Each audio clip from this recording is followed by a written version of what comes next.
Metodologi sejarah.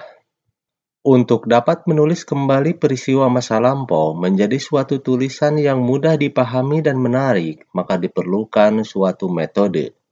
Metode penelitian sejarah lazim disebut metode sejarah. Metode adalah cara, jalan, atau petunjuk pelaksanaan teknis. Louis Gottschalk mengatakan metode sejarah adalah suatu kegiatan mengumpulkan, menguji, dan menganalisis data yang diperoleh dari peninggalan-peninggalan masa lampau, kemudian direkonstruksikan berdasarkan data yang diperoleh sehingga menghasilkan kisah sejarah. Kesimpulannya, metode sejarah merupakan suatu metode yang digunakan dalam proses penelitian terhadap sumber-sumber masa lampau yang dilakukan secara kritis analitis dan sistematis dan disajikan secara tertulis. Berikut adalah langkah-langkah dalam melakukan penelitian sejarah. 1. Heuristik. 2. Kritik. 3. Interpretasi. 4. Historiografi. Sebelum melakukan penelitian sejarah, maka seorang sejarawan terlebih dahulu harus menentukan topik penelitian. Dalam pemilihan topik, peneliti harus memperhatikan beberapa aspek, yaitu 1. Orisinalitas. 2. Kemanfaatan. 3. Rencana durasi penelitian. 4. Ketersediaan sumber dan data sejarah. Heuristik. Heuristik berasal dari kata Yunani heuriskein yang artinya menemukan. Menurut Rainer, heuristik adalah suatu teknik mencari dan mengumpulkan sumber.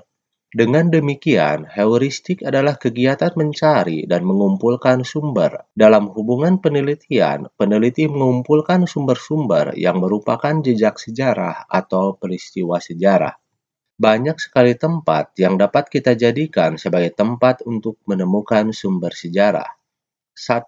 Kalau kita membutuhkan sumber tertulis, dapat kita peroleh di perpustakaan-perpustakaan, kantor arsip, kantor-kantor pemerintah, dan tempat-tempat lainnya.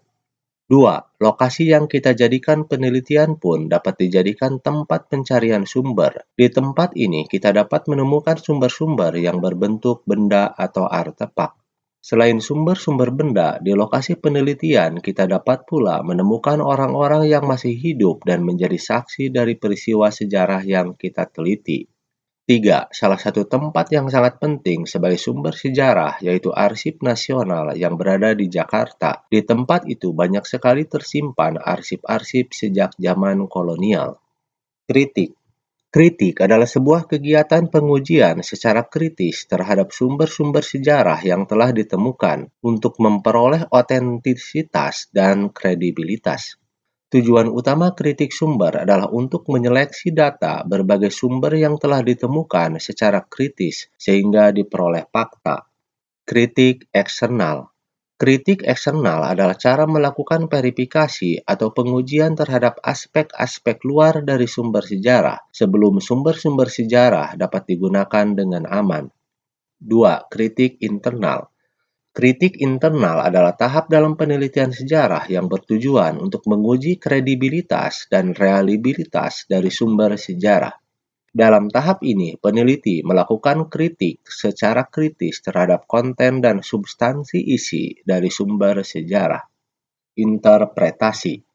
Interpretasi atau penafsiran sejarah seringkali disebut juga dengan analisis sejarah. Analisis sejarah bertujuan melakukan sintesis atas sejumlah fakta yang diperoleh dari sumber-sumber. Jadi, interpretasi untuk mendapatkan makna dan saling hubungan antara fakta yang satu dengan yang lainnya. Historiografi. Langkah terakhir metode sejarah ialah historiografi, yakni merupakan cara penulisan, pemaparan, atau penulisan laporan hasil penelitian sejarah yang telah dilakukan. Penulisan hasil laporan hendaknya dapat memberikan gambaran yang jelas mengenai proses penelitian dari fase awal hingga akhir, yaitu penarikan kesimpulan. Penyajian penelitian secara garis besar dan sederhana terdiri atas 3 bagian, yakni 1. Pendahuluan, 2. Pembahasan hasil penelitian, dan yang terakhir adalah penutup. Dalam langkah ini dapat dilihat bagaimana peneliti sejarah mengkomunikasikan hasil penelitiannya kepada orang lain atau dalam bentuk apa tulisannya dibaca untuk umum. Demikian kilas balik menengok masa lalu untuk menatap masa depan.